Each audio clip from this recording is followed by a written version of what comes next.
আপনি কি কখনো দেখেছেন আমি কাপল ব্লগ মেক করেছি বা আমি বিবাহিত? মোটেও না।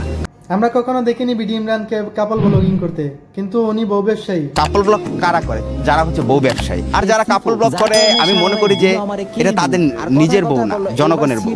আর নিজে বউ ব্যবসায়ী হয়ে নিজের বউকে আমাদের হাতে তুলে দিয়েছেন, কিন্তু আমাদের ভাই বাদারগুলা কোথায়? তাড়াতাড়ি আসেন, বিডি ইমরানের বউ ফ্রিতে বিলিয়ে দিচ্ছে। বউ ব্যবসায়ী সর্দার যখন বউর কাছ থেকে ছন্দ শুনে তখন তার বউ কি বলে জানেন? কাঁপানোর জন্য আমি একাই যথেষ্ট। কাটকাপানির জন্য নাকি একাই যথেষ্ট। সেই ভিডিওগুলো কি আমরা সোশ্যাল মিডিয়াতে পাবো নাকি অন্য কোনো ওয়েবসাইটে পাবো? একটু ক্লিয়ার করে বললে ভালোই তো। নাউজুবিল্লাহ। আর ভাই এখানে নাউজুবিল্লাহ বলার কি আছে? আপনারা যেগুলো করতেছেন ওইগুলাই বলছি। আমরা কি বলছি আমাদের দেওয়ার জন্য? নিজের বউ না, জনগণের বউ। আপনার বউ তো ফ্রিতে বিলিয়ে দিচ্ছেন, তাও আমরা নিতে চাচ্ছি না। আপনাদের কাছ থেকে ভিডিওই আশা করি।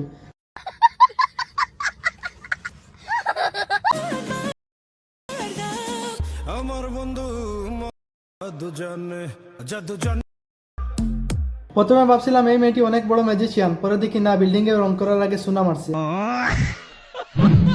আমার ভাই বাদারগুলো একসাথে মিলে যখন বিডি ইমরানের বউ ঐশীকে খাইয়ে দেওয়ার পর তারা যখন জিজ্ঞেস করে উনি প্রেগনেন্ট হয়েছে নাকি, তাদের পরিশ্রম সফল হয়েছে কিনা জানতে চাইলে, ঐশী তুমি কি প্রেগনেন্ট? না কি জানেন